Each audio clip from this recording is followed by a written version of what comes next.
အစင်သုံးနဲ့ပြောမနေသင့်ပဲရနိုင်သမျှအမှတ်တွေစုဆောင်းနိုင်မှုတိုက်တွန်းလိုက်တဲ့ Bruno Fernandes Manchester United ရဲ့ဒီတစ်ပတ်နိုင်ပွဲကတော့ကောင်းကျိုးတွေအများကြီးဖြစ်စေခဲ့ပါသည် Aston Villa အသင်းရဲ့ခြေချော်နေမှုကို United တို့အကောင်းဆုံးအသုံးချနိုင်ခဲ့ကြပါသည် Palace နဲ့ပွဲမှာ Manchester United တို့ဟာပထမတစ်ပိုင်းလုံးရုန်းကန်နေခဲ့ရပါသည်အထူးသဖြင့်မထင်မှတ်ဖဲအစောပိုင်းမှာဦးဆောင်ကိုခွင့်ပြုလိုက်တာက Manchester United အတွက်အခက်အခဲဖြစ်ခဲ့ရပါသည်ဒါပေမဲ့ဒုတိယပိုင်းမှာကွန်ညာရဲ့ပါနှံ့မှုကနေ United တို့ပယ်နယ်တီရခဲ့ပါသည်ဒါအပြင်ဂိုးရနိုင်မဲ့အခွင့်အရေးကို Palace နောက်ခံလူကကွန်ညာကိုဆွဲချလိုက်တယ်ဆိုတဲ့အချက်နဲ့တိုက်ရိုက်အနီးကပြသခံခဲ့ရပါသည်ဒီပယ်နယ်တီကို Bruno ကအမှားရမရှိပဲဆုံးသက်ခဲ့ပြီး United တို့ပြန်လာနိုင်ခဲ့ပါသည်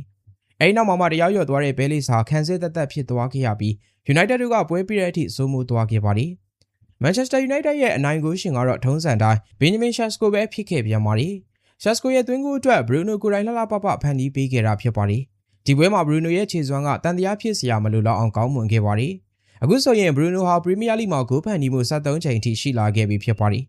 ဒီနိုင်ပွဲကြောင့် Manchester United ဟာအမှတ်ပေးစရာရဲ့အဆင့်3နေရာထိတက်လန်းလာနိုင်ခဲ့ပြီး Champions League ဝင်ခွင့်အတွက်လည်းအခြေအနေကောင်းတစ်ရပ်ကိုပိုင်ဆိုင်ထားခဲ့ပါသည်ဒါပေမဲ့အသင်းကောင်းဆောင် Bruno ကတော့အမှတ်ပေးစရာရဲ့တည်မှုကိုအာရုံစိုက်မနေပဲနောက်ပွဲတွေမှာရနိုင်သလောက်အမှတ်တွေစုဆောင်းရမယ်လို့အသင်းမော်တွေကိုအခုလိုပဲသတိပေးသွားခဲ့ပါတယ်တကယ်ကိုကောင်းမွန်တဲ့ရလဒ်တစ်ခုကိုရယူနိုင်ခဲ့တယ်လို့ထင်ပါတယ်ပွဲကိုနောက်ကနေလိုက်ကစားရတယ်ဆိုပေမဲ့ဒုတိယပိုင်းမှာတော့ပိုကောင်းတဲ့ပုံစံတစ်ခုကိုကျွန်တော်တို့ပြန်လည်ပြသနိုင်ခဲ့ကြပါတယ်ဒီနိုင်ပွဲကြောင့်အမှတ်ပေးစရာမှာတတိယနေရာအထိတက်လန်းနိုင်ခဲ့ပြီဆိုပေမဲ့ကျွန်တော်တို့မှာကစားရဖို့ပွဲတွေနောက်ထပ်အများကြီးကျန်နေပါသေးတယ်ဒါကြောင့်ကျွန်တော်တို့အလုပ်တွေဆက်လုပ်သွားရဖို့ရှိနေပြီအခုချိန်ထိတော့ကျွန်တော်တို့လိုချင်နေတဲ့ပုံစံကောင်းတစ်ခုကိုရရှိနေတယ်လို့မခံစားရသေးပါဘူးဒီထက်ပိုပြီးတိုးတက်လာဖို့အချက်တွေရှိနေပါသေးတယ်အဓိကကတော့ရနိုင်သမျှအမှတ်တွေကိုရနိုင်သလောက်စုဆောင်းထားဖို့ပါပဲလို့ Bruno ကသတိပေးပြောကြားခဲ့တာဖြစ်ပါတယ်ဒါပြင်အနိုင်ကိုရှင် Sesko နဲ့ပတ်သက်ပြီး Bruno ကအခုလိုဆက်ပြောကြားခဲ့ပါသေးတယ် Sesko ကတကယ်ကိုတော်တဲ့ကစားသမားတစ်ယောက်ပါကိုယ်ပိုင်ယုံကြည်မှုတစ်ခုကိုရေရှည်ထိန်းသိမ်းထားနိုင်မှုဆိုတာသူကိုယ်တိုင်ကြိုးစားမှရမှာပါ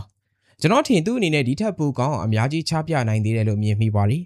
ပြီးတော့သူကအချိန်တိုင်းကြိုးစားနေတဲ့လူငယ်ကစားသမားတစ်ယောက်ပါဒီတော့တပွဲထဲမှာတကိုးလေးသွင်းယူနိုင်တာနဲ့ပတ်သက်ပြီးသူကကျေနပ်နေတဲ့သူမဟုတ်ပါဘူးပွဲတိုင်းကိုဂိုးသွင်းယူနိုင်မှုစိတ်အားထက်သန်နေတာမျိုးတွေ့နေရပါတယ်သူရဲ့ခြေစွမ်းတိုးတက်လာမှုအပေါ်မှာအသင်းမှာရှိတဲ့သူတိုင်းကလည်းကျေနပ်နေကြပါတယ်ပြီးတော့သူကအပတ်တိုင်းမှာဂိုးတွေရယူနိုင်မယ်လို့ယုံကြည်နေတဲ့သူပါ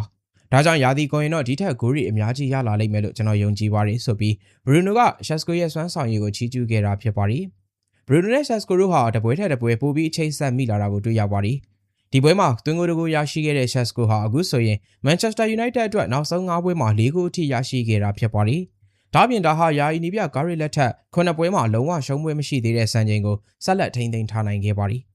လာမယ့်ကြားရက်မှာတော့ Manchester United ဟာ Newcastle United အသင်းနဲ့ Premier League ပွဲစဉ်အဖြစ်အဝေးကွင်းမှာတွားရောက်ရင်ဆိုင်ရအောင်မှာဖြစ်ပါတယ်ဒီပွဲမှာရော United တို့ရလက်ကောင်းတစ်ခုကိုပိုင်ဆိုင်နိုင်အောင်မလားဆိုတာစောင့်ကြည့်ရမှာပါအဆုံးထိကြည့်ပေးကြလို့အားလုံးကိုကျေးဇူးတင်ပါတယ်